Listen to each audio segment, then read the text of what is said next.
Ya comienza Prolet Cult.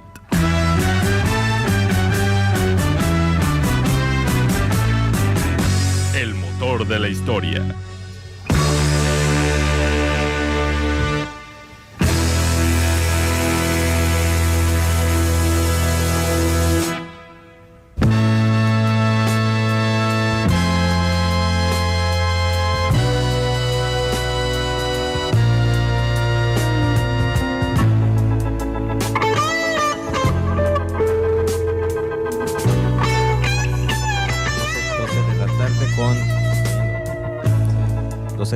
Sí, 12 de la tarde con 12 minutos y 2 minutos que diga, perdón.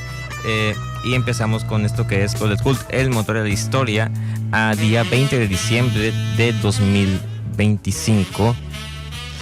Esto viene siendo nuestro último programa del año aquí en vivo desde Política y Rock and Roll Radio. Y así que, pues en primer lugar, siendo este espacio de los más nuevos que está emitiéndose por Política y Rock and Roll, queremos agradecer a toda la audiencia que nos ha acompañado desde que empezamos a transmitir cada sábado desde el 6 de septiembre de este año. Hemos tenido una muy grata experiencia por medio de las ondas hertzianas y la radio de la ciudad. Y pues sí, ha estado bastante bien estos meses, por mi parte lo puedo decir. Y pues el siguiente año pues vamos a volver también a seguir haciendo lo que pues hemos estado haciendo con pues nuevos detalles, ¿no? Pero pues sí es una manera como de ponerlo, no sé exactamente cómo ponerlo, pero sí, o sea, queremos agradecer a toda la audiencia, a todo el equipo que nos ha acompañado en estos meses, a todos los que nos han escuchado y con quien hemos colaborado. Y pues, o sea, no sé, es como una manera bonita de iniciar también el programa de hoy, siendo que va a ser el último de este año. La siguiente semana no va a haber. En enero es cuando vamos a ya regresar a transmitir, ¿no? Ahorita tenemos a Hayal y Eli con aquí también para que digan algo, y le vamos a decir a Braulio cuando llegue ya porque todavía no llega, pero va a llegar, o sea, que también les diga algo, ¿no? También al final, no sé, pero sí. Hola, gracias por escucharnos. Sorpresivamente nos escucha gente. Eso me hace me da un poco de angustia porque yo hablaba y yapeaba, ¿no? Porque si nadie escucha, entonces no hay problema. Pero ahora que varias personas se han acercado a nosotros a decir, ay, no, he visto tu programa y me gusta mucho, es como, oh, bueno, muchas gracias por acompañarnos. Sabemos que hay varias personas que nos escuchan así todos los sábados sin falta y no se pierden ningún programa y se los agradecemos mucho. Pues nada, es un proyecto muy bonito porque nomás nosotros nos conocimos como completamente así unrelated, ¿no? Y resulta que somos marxistas y pues nos unimos y está chilo que compartamos todos un espacio para hablar de temas importantes. También nos han dicho que no, pues qué bueno que jóvenes hablen de política y pues sí, o sea, sí es muy importante. Obviamente no voy a decir como los jóvenes, no, o sea, los jóvenes sí hablamos mucho de política en general, pero supongo que siempre es impresionante verlo, así que muchas gracias por un año. Esperemos un año más aquí y seguirle. Sí, pues sí, primero que nada, pues reafirmar que muchas gracias por estarnos sintonizando, sobre todo las personas que nos interesan, pues sábado con sábado. Ha sido toda una experiencia porque nunca habíamos tenido, por ejemplo, él y yo, experiencia en la radio para nada. Entonces ha sido algo muy bonito porque empezamos el año sin siquiera saber que pues esto iba a pasar y ha sido algo que hemos disfrutado mucho, conocer más gente, poder estar haciendo difusión, compartiendo pues conocimiento a través aquí de esta radio comunitaria que afortunadamente pues nos abrió las puertas, y esperemos también seguirlo haciendo por mucho más tiempo porque es algo que disfrutamos hacer y que creo que es necesario que se hablen de estos temas, se haga difusión, haya discusión y pues eso sería. Pues bien, entonces ahorita Braulio, y también Braulio, estás oyendo esto, ahorita ve preparando tu ponencia ahí para decir, ¿no? Pero pues bueno, ya con los agradecimientos dichos, otra vez muchas gracias a toda la audiencia y todo el equipo de Política Rock and Roll. Pues hoy toca ya para finalizar la temporada. Estamos a 20 de diciembre y el año ya está por acabarse, el Big 25, como se le ha conocido en la web también de vez en cuando, pues está por acabarse. Y ya viene, no sé, el Big 26 o algo así, el Gran 2026. Y el año pues ha acontecido pues múltiples eventos que han impactado de una u otra manera a nivel local, nacional o internacional. Así que pues lo que vamos a hacer el día de hoy va a ser una recapitulación de aquellos eventos que se nos han hecho los más relevantes y que vale la pena recordar para bien o para mal, al final de cuentas, ¿no? Tenemos, por ejemplo, el año empezó muy explosivamente en Las Vegas, Nevada, con lo que fue una explosión de una Cybertruck de Tesla justo enfrente de una sucursal de Hotel Trump, los cuales nos dio unas cuantas imágenes bastante simbólicas para lo que este año iba a terminar siendo, con el auto de Elon Musk en llamas enfrente de lo que era entonces uno de los principales aliados, Donald Trump. De manera simbólica porque era un edificio, ¿no? Pero pues, sí tenemos esta explosión, y el cual aparentemente, según un artículo de NPR que vimos mientras estábamos viendo más información de los hechos, parecería ser que el perpetrador de este suceso, llamado un soldado estadounidense llamado Matthew Liebesberger, en primer lugar se suicidó en el interior del vehículo antes de explotarlo, a manera de querer despertar a la población estadounidense. Este soldado había estado radicado en Afganistán 2 veces, y si bien no ha habido mucha conclusión acerca de su estado mental, sí podemos concluir de que, pues sí, por todo lo que ha hecho y visto en Afganistán, la guerra más larga en la historia militar de los Estados Unidos, pues sí debió impactarle de algo, ¿no? Y su queja en contra de la situación actual pues le llevó a esto, y que además parece que utilizó IA para ayudarle a colocar o a organizar las bombas, porque también el mismo artículo menciona que en algunas notas que encontraron en su domicilio parece que utilizó ChatGPT para ayudar a armar estas bombas en el auto. No sé, está preocupante la falta de regulación de la IA. Que el primer atentado hecho con IA parece ser, además. Y pues no sé, pues está interesante ver ese detalle, ¿no? Porque bueno, si un atentado con bombas, bueno, pues no sé, son de un grupo, no, o sea, aislado, estaba demente, no sé, como de una bomba tal vez, pero ahora está hecho con IA.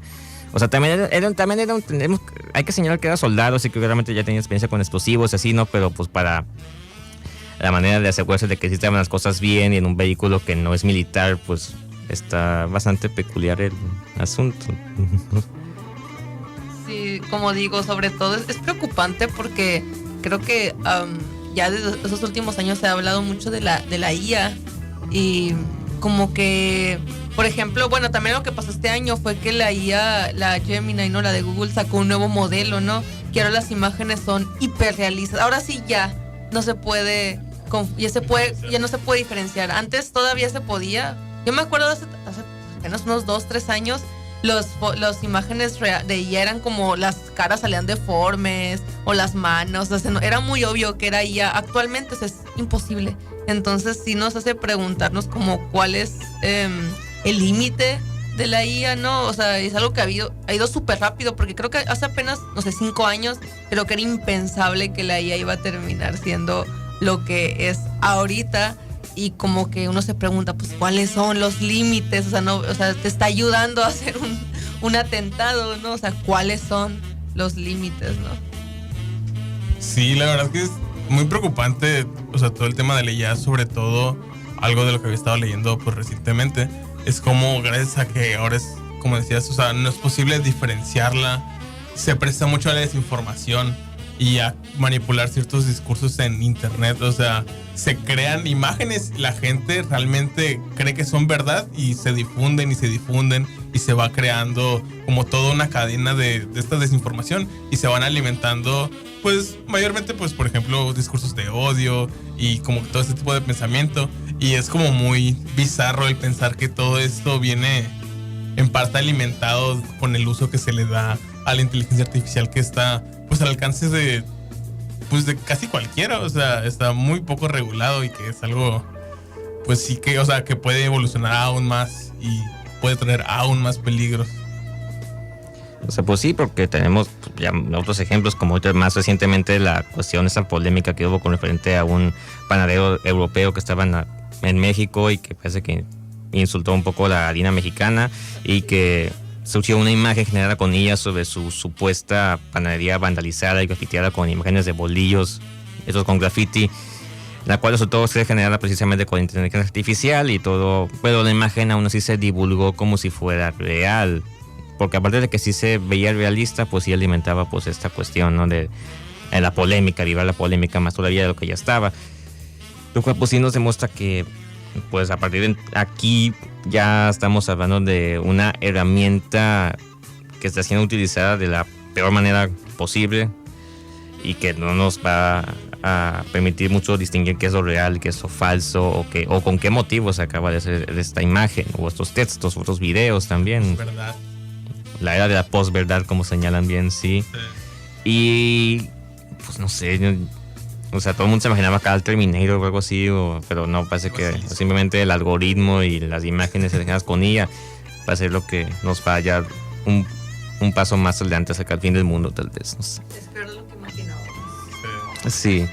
Y todavía en el mes de enero tenemos un montón de alardeo político por parte de la persona del año, el señor presidente Donald Trump, el cual fue reelecto el año pasado, 2024, y cuyo mandato empezó el 20 de enero de este año, pero que desde antes, semanas antes, ya había comenzado a hacer un montón de verborrea política, como las pretensiones diciendo que se iban a quedar con Canadá y que se iban a quedar con Groenlandia y con el canal de Panamá y que el Golfo de México lo iban a rebautizar a Golfo de América y un montón de estas otras tarugadas, las cuales al final de cuentas no se han concretado más que lo del Golfo de América, pero que igual se queda muy interior en la nomenclatura estadounidense y que está pues muy ignorada por el resto del mundo, pues para bien. Sí, bueno, no me sorprende, digo, todo lo miden allá en pies, de que en pounds, bueno, ya ni me acuerdo la nomenclatura en español, pero sí en feet, en pounds, entonces bueno, Golfo de América está bien, no es como que se vaya a usar en todo el mundo, en la mayoría del mundo usamos sistema métrico y también vamos a seguir siendo Golfo de México, ¿no? Pero este señor, el problema con Trump es que sigue siendo a pesar de todo un líder carismático que apela, pues es la clásica, ¿no? Apela al enemigo en común, que da un sentimiento de unificación a los gringos y muchos dirán, pero es un fascista. Bueno, los gringos son fascistas, siempre han sido muy fascistas, no importa si están los fascistas azules o los fascistas rojos, los gringos traen una cultura política muy fascista, así que no creo que les moleste mucho esta idea de que ataquen minorías y eso implica que el precio de sus mandados van a estar más baratos, lo digo entre comillas, ¿no? Creo que cuando Trump estuvo de 2016 a 2020 fue, me acuerdo que pues este señor prometió mucho, o sea, en política exterior, ¿no? Vamos a construir el muro y tal, y dio poco, creo que México en realidad creo que estuvo muy en paz en esos años, se sintió que este señor, llegó Braulio, hola Braulio. Este señor no hizo mucho, estuvo muy preocupado por sus problemas internos, sus rupturas políticas en el país. Entonces creo que dijimos, bueno, y o sea, él dijo mucho, hizo poco, está bien, pero en esta nueva mandato creo que ya pasó eso, creo que ya de verdad está haciendo idioteces, muchas más de las que hizo en 2016-2020 y eso es preocupante. Me siento mal por los camaradas de Estados Unidos, pero al mismo tiempo no sé qué esperaban, la verdad. Sí, la verdad es que sí, es como un contraste que me sorprendió bastante, como el ver ya el segundo término de Donald Trump ahora como presidente, ya que como decías, o sea, realmente su primer término fue mucho discurso, pero pocas acciones como tal. O sea, por ejemplo, se hablaba mucho en su tiempo de cómo realmente Donald Trump en su primer mandato deportó menos gente que la que deportó Obama. Y como que todo parece apuntar que iba a seguir siendo como mucho discurso, pocas acciones, pero no, realmente dio rienda suelta como a todo, no sé, o sea, todo lo que decía realmente lo está cumpliendo y lo está llevando aún más. O sea, todas las intervenciones estadounidenses, los aranceles, o sea, Y siento que está muy fundado en que ahora sí tiene como una base muy, muy sólida. O sea, ya está completamente seguro de que lo que haga lo van a aprobar. Y pues es verdad, porque su base sí lo va a aprobar. Incluso gente de la izquierda se pasó a la derecha, o sea, para apoyarlo. Entonces creo que por eso está muy fundado en esa confianza y como en ese, sí, carisma que le, pues que expresa a las personas y que con las que se las gana. De hecho, me acuerdo que lo leí en alguna parte, no tengo la fuente aquí, que decían que la cosa con Trump es que sí, de 2016 a 2020 a 2025, es que de verdad las instituciones en Estados Unidos se han debilitado, las instituciones políticas se debilitaron, y esto tuvo mucho que ver también con quienes estuvieron en medio, en este caso pues Joe Biden, y aunque era lo que ya venía de mucho tiempo. Y aquí podemos hablar de la vieja lección, ¿no? Que viene del marxismo, ¿no? Que se dice que los gobiernos progresistas, digamos, suelen hacer como este tipo de cambios a la Constitución, como a las instituciones políticas. Y ellos creen que siempre van a estar en el poder, ¿no? O sea, dan rienda suelta, hacer libertades constitucionales que crean vacíos legales y dicen, bueno, es que nosotros siempre vamos a estar aquí, no hay problema. Pero ¿qué pasa cuando llega un gobierno de extrema derecha que se va a aprovechar de este debilitamiento que ya venía sucediendo y lo va a usar a su favor? Entonces eso es lo que está pasando justo ahora en Estados Unidos. Sí, eso sí podemos llevar en primer lugar a los demócratas como la progresista de la política estadounidense, la cual pues nos dejaría mucho de que ver también en primer lugar. Y sí, como mencionaba, pues el regreso de Donald Trump pues ya avivó más descaradamente a los sectores más reaccionarios y fascistas de la política y la clase empresarial estadounidense, entre ellos al señor Musk, como ya veníamos diciendo, el cual en la ceremonia de celebración se aventó literalmente un saludo nazi, el cual intentaron maquillar diciendo que no, es que le está dando su afecto a la audiencia, acá les está extendiendo el corazón, pero si vemos el video es un saludo nazi en sí mismo, literalmente como la cual venía siendo las camisas pardas en la Alemania de Weimar, y el señor Adolf Hitler también. ¿O tú qué crees, Raúl? También, como también mencionaban, decían que era un gesto autista. Sí, me acuerdo que lo estaban intentando justificar con la neurodivergencia. Cuando les conviene siempre sacan eso. Cuando les conviene el neurodivergente y cuando no les conviene el John F. Kennedy Jr. dice que el autismo es una enfermedad y que van a matar niños autistas, ¿no? Sí, así es completamente un insulto. O sea, yo como persona autista que también soy, o sea, es un insulto que siempre digan que es que se puede justificar o es que se le pasó, o sea, no, o sea, cualquier persona con la suficiente capacidad, como el señor Musk que la tiene, pues sabe que ser reaccionario no tiene lugar y que ese tipo de expresiones pues no tienen lugar. O sea, estamos hablando de una simpatía por el nazismo y en el cual se sienten más seguros con el gobierno de Donald Trump para hacer estas expresiones de manera libre y descarada. Están diciendo, en esencia, puedo hacer esto y nadie me va a hacer nada de momento.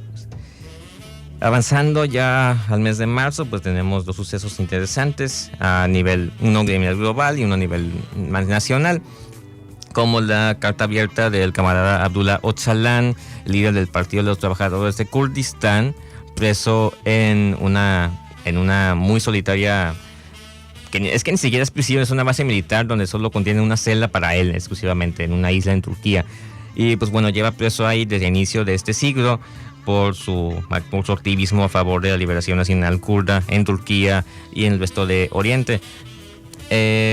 Y lanzó esta carta abierta en la cual sugería la disolución del partido y de la guerrilla kurda en Turquía, la cual pues significó pues un revés significativo tanto para el mismo partido como para Rojava, la cual es este bastión de parte de PKK también, el Partido de Kurdistán, y el exponente material real de su programa político, el confederalismo democrático. Entonces, ¿cómo recuerdas haber visto eso, Raúl?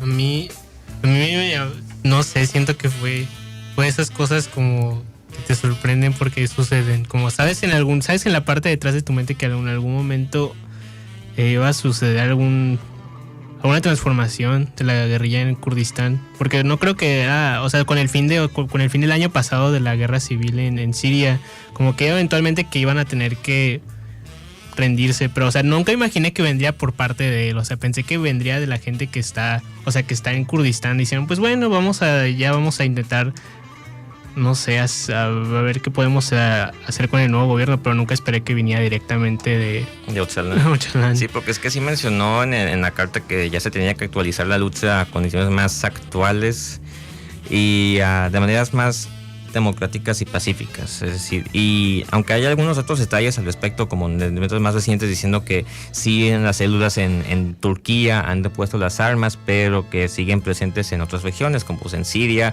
en Rojava y en Irak, si no estoy mal también.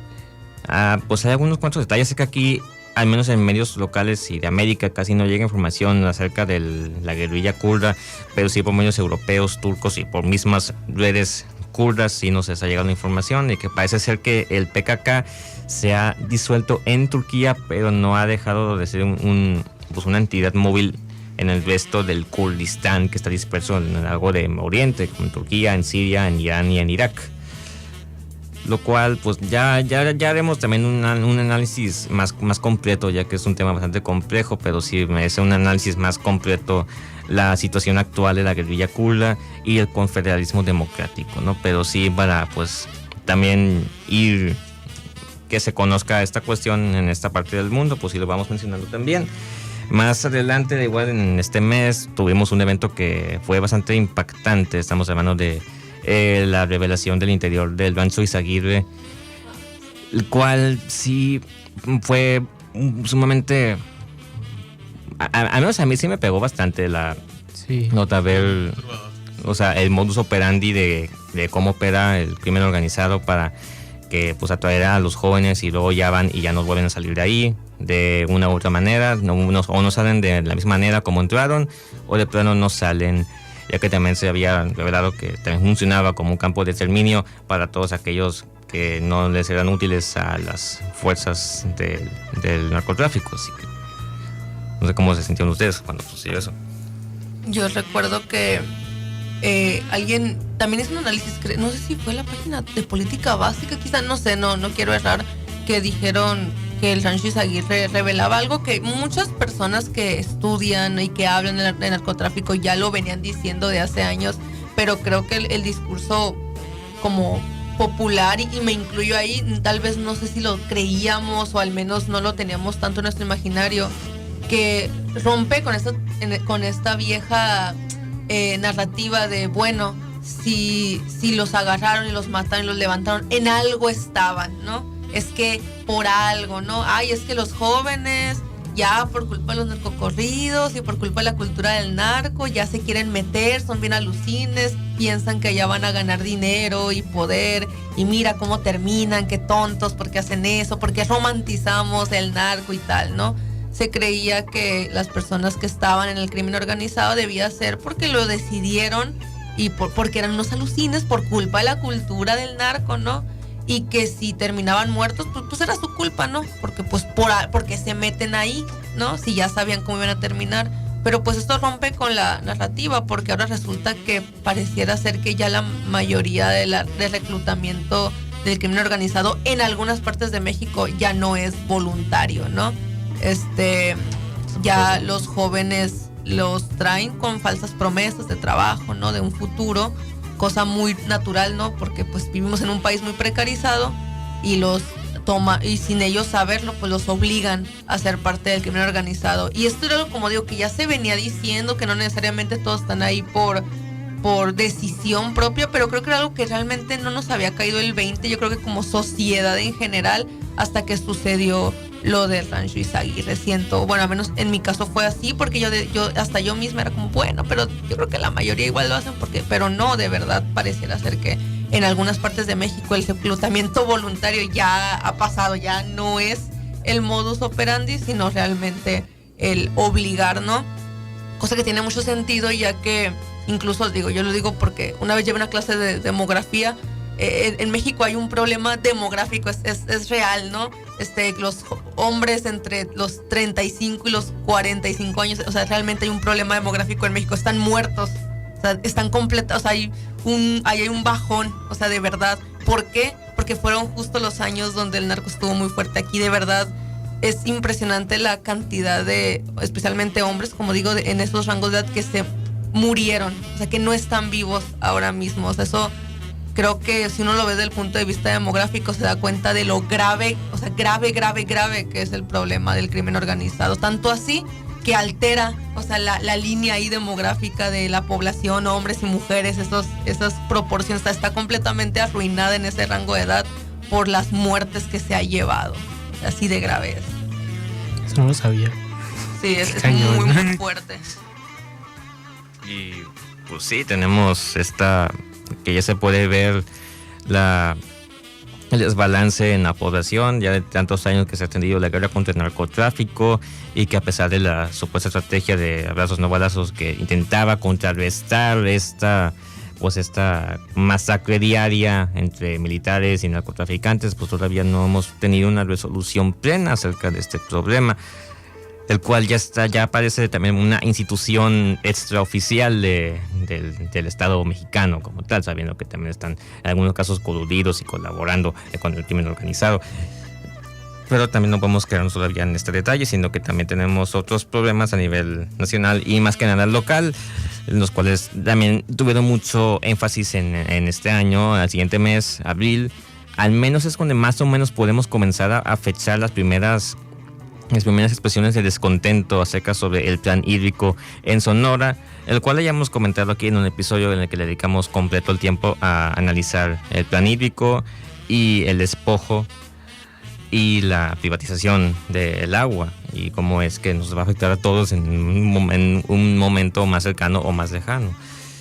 Y que sí, ha habido algunas cuantas caravanas provenientes de las poblaciones del río Sonora hacia la capital, Hermosillo, para expresar su descontento, y que pues sí hacen latente el hecho de que nadie quiere las presas, nadie las quiere, nadie las pidió, nadie las quiere y no van a servir para ayudar al pueblo ni de la ciudad ni de los poblados, sino que pues solo van a servir para los intereses de una clase propietaria, minera, agroindustrial, que pues ocupa mucho recurso acuífero para funcionar y poder producir sin consideración ambiental y mucho menos consideración social, al fin y al cabo.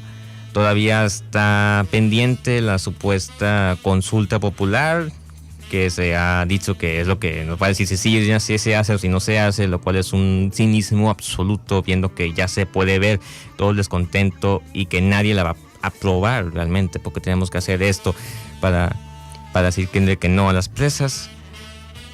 Y con esto estamos ya entrando en nuestra segunda sección.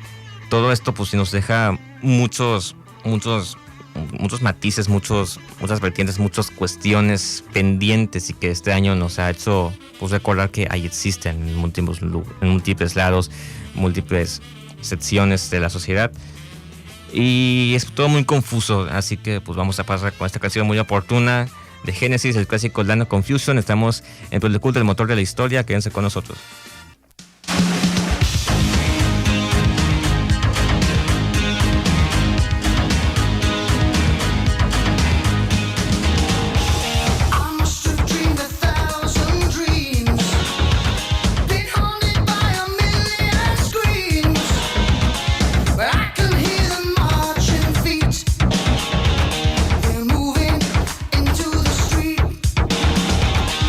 Did you read the news today?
pues ¿a dónde se están yendo nuestras vidas? Es lo que se pregunta el vocalista Phil Collins de Genesis con esto que acabamos de oír llamado Land of Confusion, la cual inaugura nuestra segunda sección aquí en Toilet Cult, el motor de la historia, ya que a casi 40 años desde que salió esta canción acerca de pues, qué está pasando en el mundo, todo es un caos, está bien confuso todo. La situación sigue bastante confusa a nivel global, nacional y local, con todo lo que ha pasado en este año 2025. Para quienes apenas nos están sintonizando, estamos haciendo una especie de resumen del año con múltiples eventos que han acontecido en el presente año, que está por acabar en los próximos días. Y ya hemos tocado varios temas, como la reelección de Donald Trump, sus alardeos constantes a todo el que se le aparezca encima, la situación con el crimen organizado a nivel nacional, la disolución del Partido de los Trabajadores del Kurdistán, entre otras cuestiones, las cuales vamos a seguir pues, recordando en la siguiente media hora. Y pues tenemos algo sumamente interesante que fue la guerra de los 12 días entre la República Islámica de Irán y el Estado sionista de Israel, la cual aconteció en el mes de junio, como su nombre sugiere, por alrededor de 12 días, en el cual ambos países intercambiaron misiles, los cuales fueron iniciados por Israel con su intento constante de socavar las ambiciones nucleares iraníes, las cuales insisten que supuestamente tienen capacidad de hacer armas nucleares y que pues son peligrosos y hay que matarlos a todos, cuando lo cierto es que Irán ha hecho público todo su contenido nuclear, es firmante del Tratado de No Proliferación, y el único país en Oriente que tiene armas nucleares es Israel mismo, y se queja de todo lo que él mismo ha hecho en las décadas pasadas, ocultando su arsenal nuclear, no queriendo confirmar si tienen o no tienen, cuando lo evidente es que sí lo tienen, ya que hay documentos que sí prueban que han desarrollado armas atómicas. Pero pues se quejan de Irán en lugar de ellos mismos, así que bajo esta excusa comenzaron a bombardear centrales nucleares y a asesinar a científicos nucleares iraníes y a cargos militares altos, los cuales pues Irán pues respondió de la misma manera, los misiles.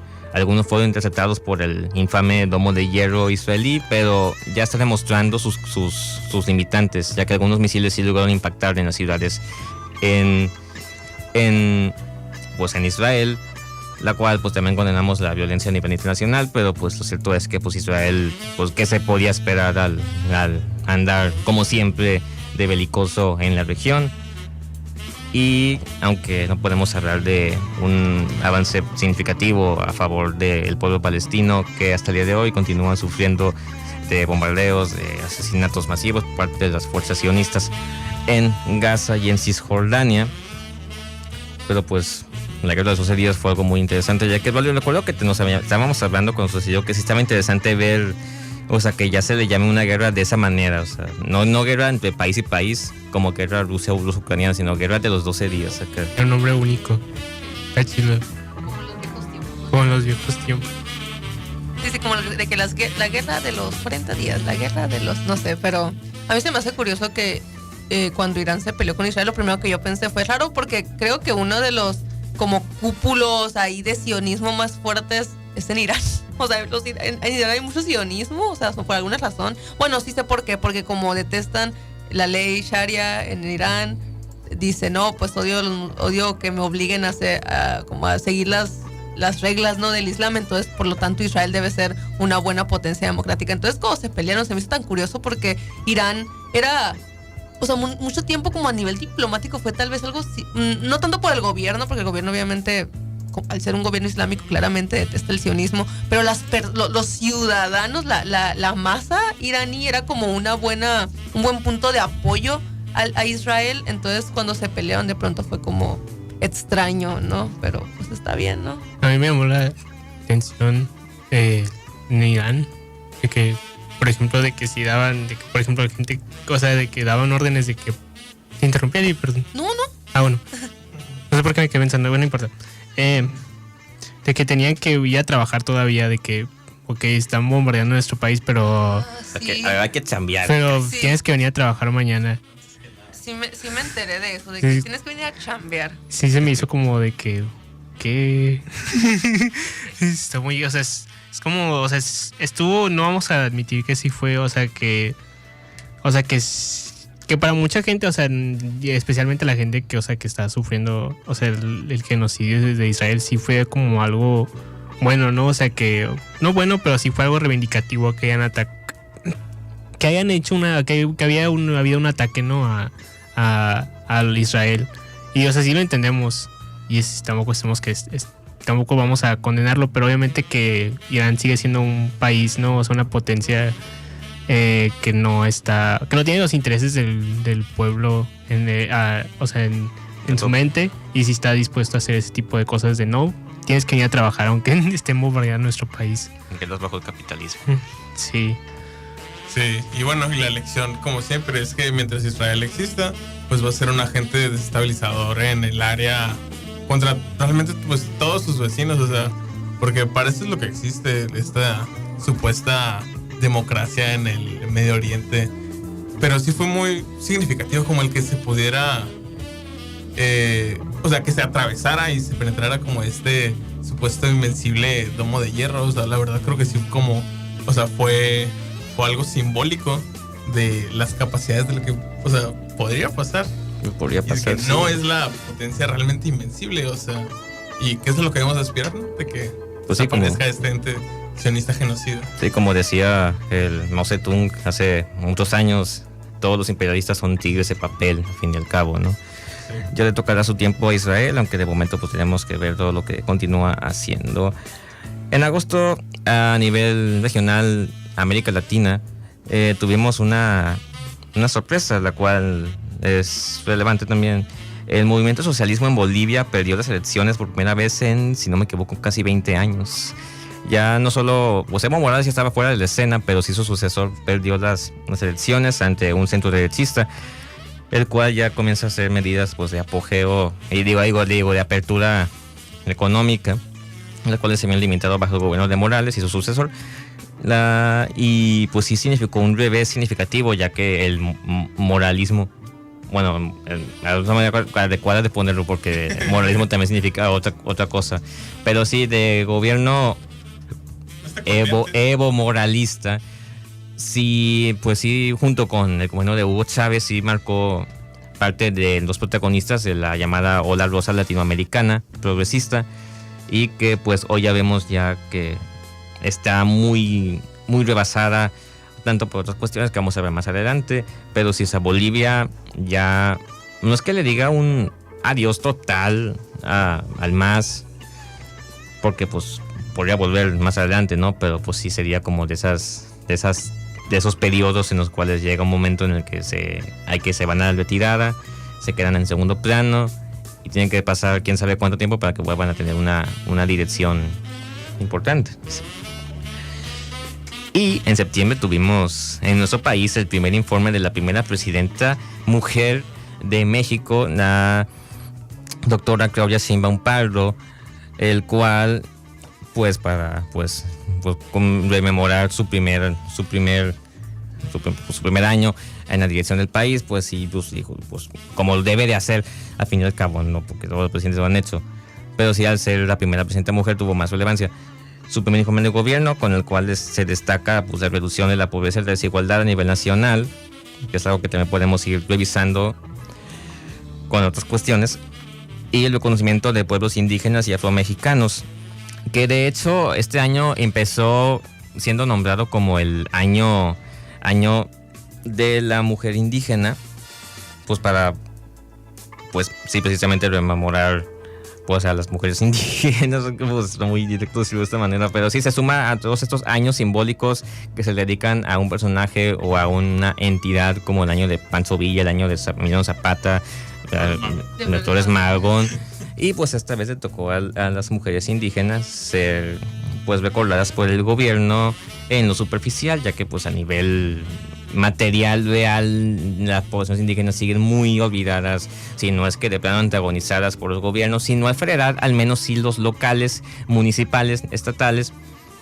como viene siendo el caso de Sonora mismo, con la situación de las presas, y también más adelante tuvimos que autoridades yaquis denunciaron el plan de justicia yaqui aprobado hace unos años, diciendo que no se había cumplido y no había servido para los fines por los cuales se escribió. Así que tenemos las cuestiones con los pueblos indígenas todavía muy incompletas, empezando el segundo piso de la cuarta transformación.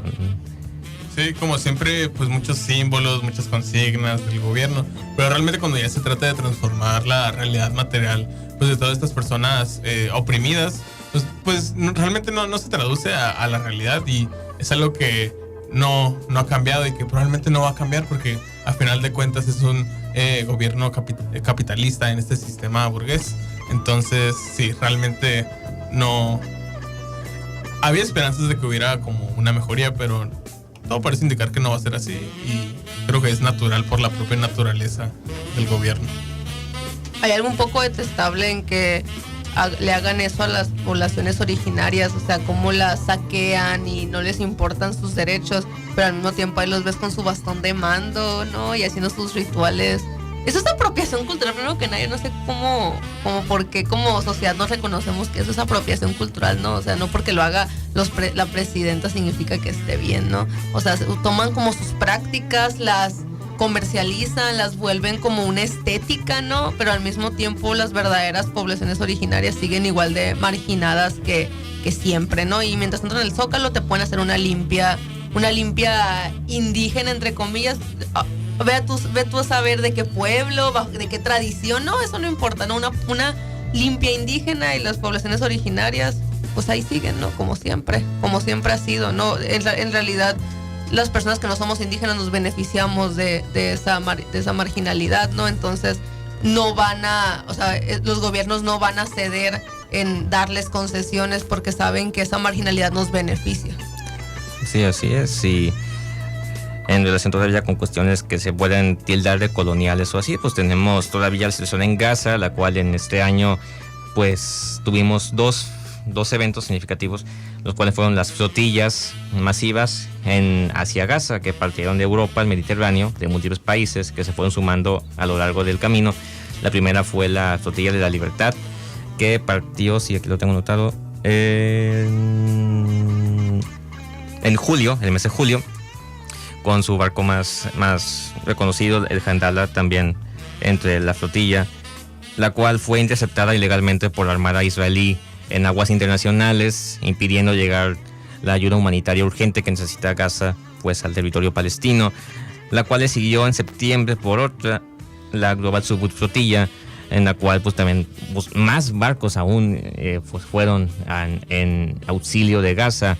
E igualmente fueron interceptados ilegalmente por Israel, porque es lo único que saben hacer, no respetar la ley internacional ni aguas internacionales, solo sus delirios absurdos de chauvinismo y supremacismo.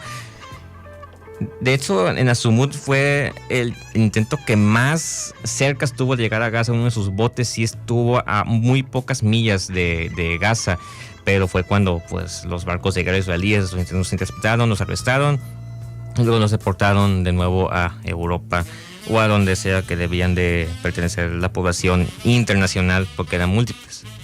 Y aunque también fue un gran respiro para los gazatíes, puesto que sí se reportó también que fueron los días, en meses y no sé qué años, donde la población en Gaza pudo pescar por primera vez después de pasar hambre y muchas carencias a causa del genocidio perpetrado por Israel. Pues así que por lo menos las flotillas pudieron ser ese distractor de los genocidas para permitirles a los gazatíes poder pescar y poder comer. Y sí, pues tenemos también en septiembre todavía un evento muy particular, el cual pues marcó, aunque tampoco no debería haber marcado tanto. Estamos hablando del asesinato del activista ultraconservador y fundador de Turning Point USA, un think tank ultraconservador y apologista de Donald Trump. Charlie Kirk fue asesinado en la Universidad de Orem en Utah de una manera bastante poética, tal vez, ya que estaban hablando sobre el debate de si debían los estadounidenses poseer armas o no, y mencionaron la pregunta de que si la violencia de las armas era relevante. El señor Kirk respondió diciendo que si debía contar o no las muertes por pandillas afroestadounidenses, manteniendo su característico discurso racista. Tan pronto terminó esa oración, una bala entró en su cuello, poniéndole fin a su vida.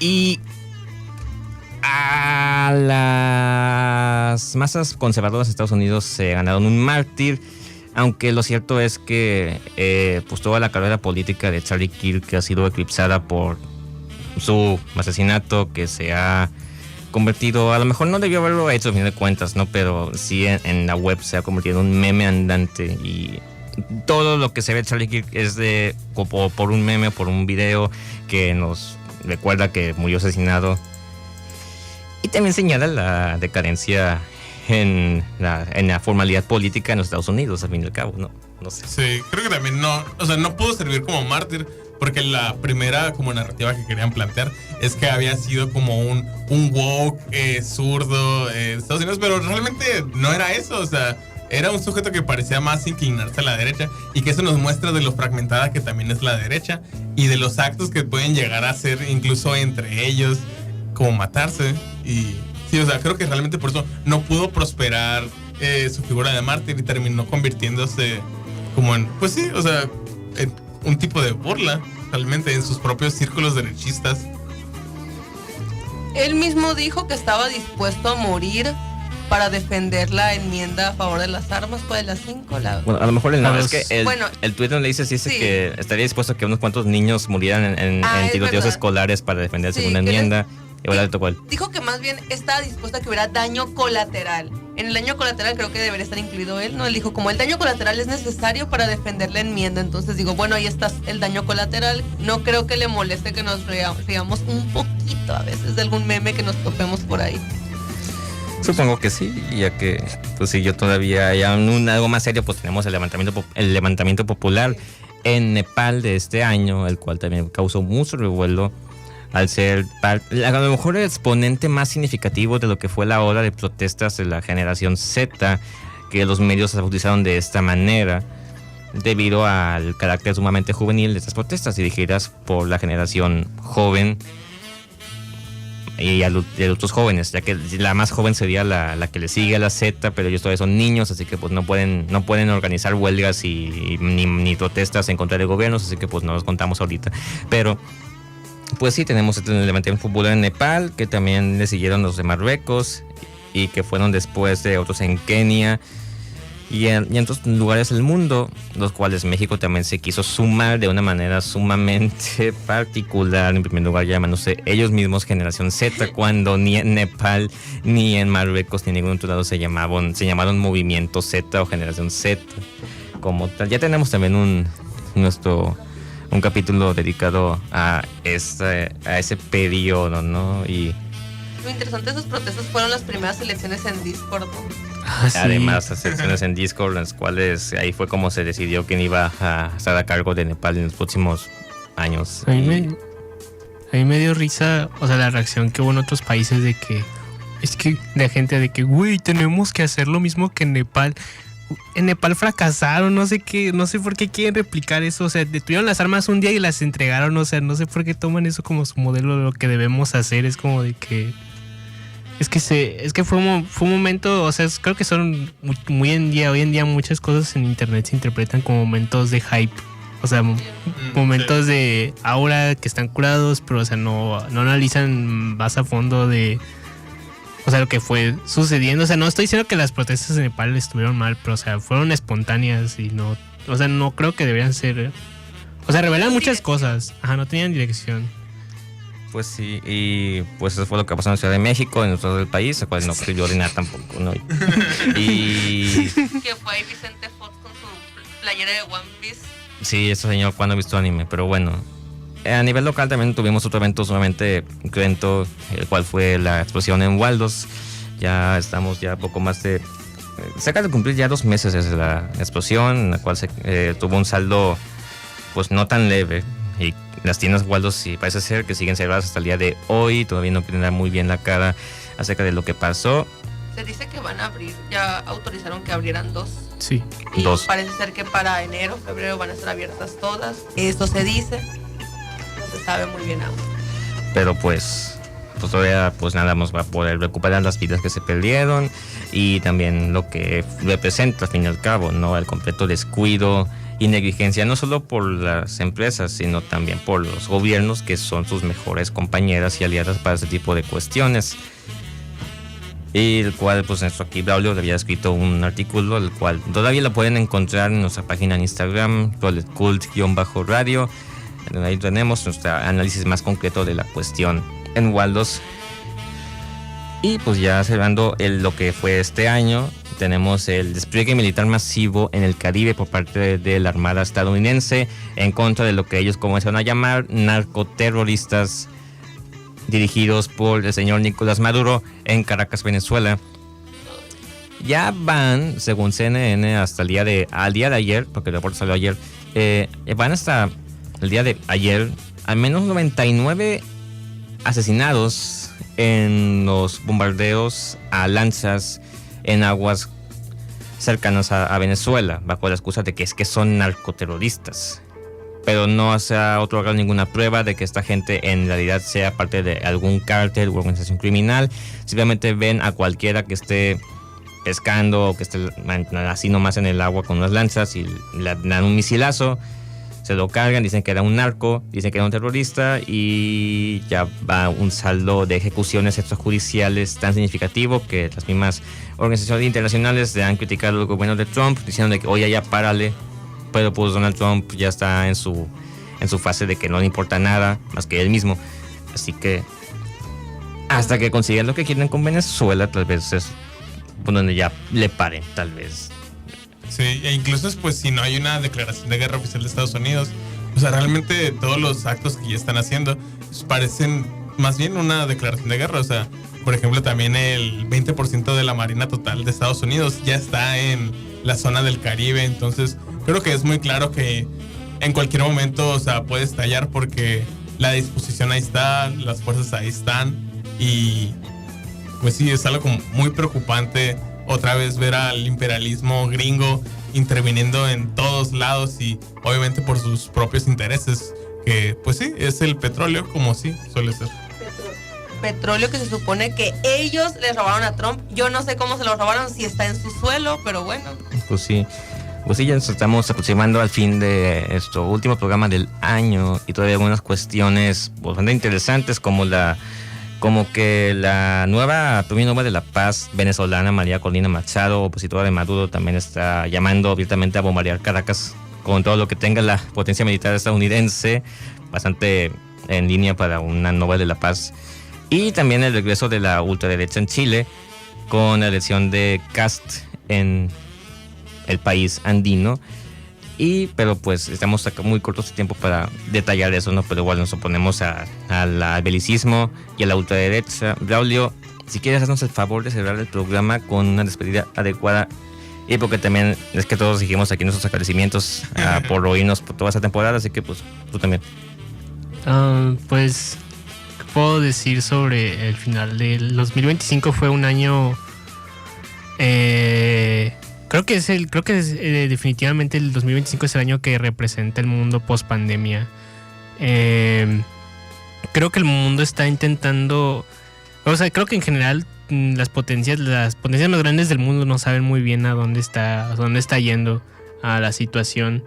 Y creo que la situación se asemeja mucho, bueno, se asemeja de una manera un poco pobre, un poco débil a como era en los años 80s, 70s, antes de la implementación del neoliberalismo.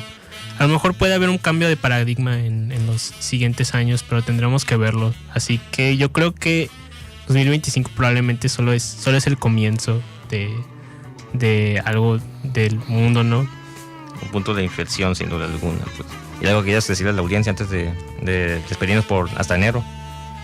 Pues aquí vamos a seguir estando, vamos a regresar el siguiente año. Fue un gusto, de verdad, creo que para todos nosotros haber participado en nuestro programa. Pues les deseamos a todos nuestros oyentes que tengan un feliz año nuevo, se la pasen con sus seres queridos, con la gente que les importa y que no dejen de seguir informándose, porque incluso en estas fechas, antes de Navidad, estuvimos cerca de que Trump le declarara la guerra a Venezuela, así que no dejen de estar pendientes y que tengan muy buen feliz año. Adiós. Feliz año. Adiós. Nos vemos el siguiente año.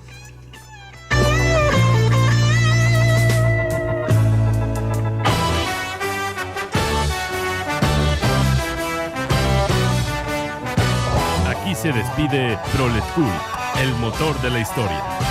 Nos vemos el siguiente sábado a las 12 p.m. y les deseamos un excelente fin de semana.